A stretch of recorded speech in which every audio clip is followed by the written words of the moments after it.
Buongiorno e bentornati su un altro video dedicato alla Germania. Nell'episodio di oggi parliamo dei ristoranti e di andare a mangiare. Come sappiamo, a noi italiani piace mangiare bene. Un problema è che ai tedeschi piace tanto il cibo italiano. In Germania ci sono tantissime pizzerie, locali e ristoranti gestiti da italiani e quelli vanno bene. L'unico problema è che ci sono anche tante pizzerie, ristoranti eccetera eccetera gestiti da non italiani che propongono cose italiane. Ora non so se avete mai provato a entrarci, in realtà le cose che gli italiani propongono di italiano hanno solo il nome, se va bene. Mi è successo ancora di andare in un ristorante italo-turco dove la pizza era sostanzialmente una cosa immangiabile e collosa. In generale io uso un metodo abbastanza efficace per beccare i locali che si propongono come italiani ma che di italiano hanno poco dal menù, perché già nel menù ho cominciato a notare una serie di errori di ortografia e di grammatica, e se gli spaghetti sono l'amatriciano o la pasta alla pesto cominciate a rendervi conto che forse questi italiani non sono. Il problema in realtà viene fuori nel momento in cui voi volete andare a cercare un ristorante tedesco. Se siamo in Germania, i ristoranti italiani lasciano un po' il tempo che trovano, cerchiamo qualcosa di tedesco così finalmente riusciamo a mangiare bene. Ecco, non è così automatico, perché a quanto pare ai tedeschi la loro cucina non piace. Ricordo a Berlino che c'erano tantissimi vegetariani che a sentire parlare di Würstel ti guardavano come se stessi tirando fuori uno stereotipo. No, i tedeschi non mangiano i Würstel. Hanno 3-4 bancali al supermercato ma non mangiano i Würstel, no, perché è uno stereotipo, non si può.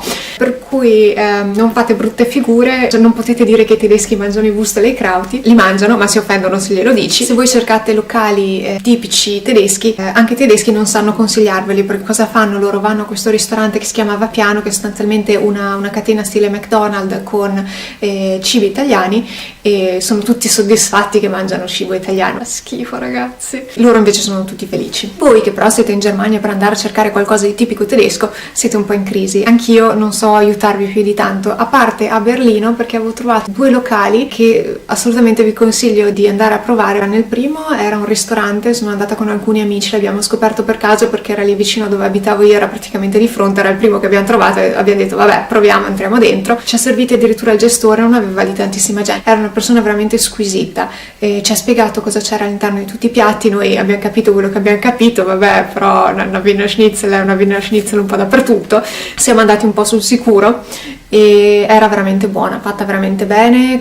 Tra l'altro non abbiamo neanche pagato tanto, si trovava sulla zona in Allee, si è divertito anche con noi, abbiamo un po' scherzato anche col gestore. È un tipo che proprio riesce ad accoglierti, riesce a farti sentire a casa nonostante tu sia a 900, 1000 o quello che è chilometri da casa tua.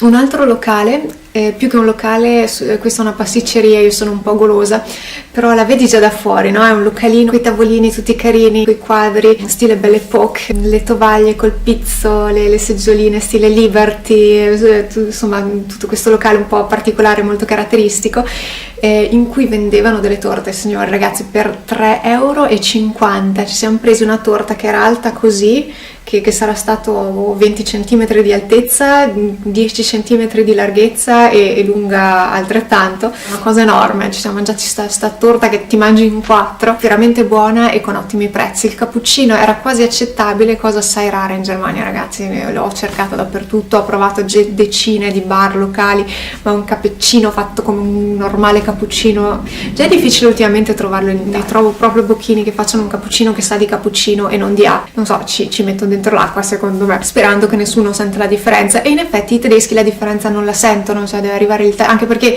loro cosa fanno? Si prendono queste tazzone tipo caffè americano e a loro va benissimo così, anzi se glielo fai un po' più concentrato cominciano a farti la faccia schifata. La seconda pasticceria si chiama Frau Berenstoten e era veramente questo per oggi è quanto, e ci sentiamo nella prossima puntata. Se avete altre curiosità scrivetemele sotto qua nei commenti, se avete altri locali da suggerire volentieri, non so, ditemi dove vi trovate, vengo anche a trovarvi se volete, e soprattutto se sono buoni, perché non sembra dal fisico ma sono un tipo abbastanza goloso. Ci sentiamo la prossima settimana con un altro video, ricordatevi quindi, se vi interessa iscrivetevi, ci facciamo una bella community, ci scambiamo indirizzi, ci scambiamo suggerimenti.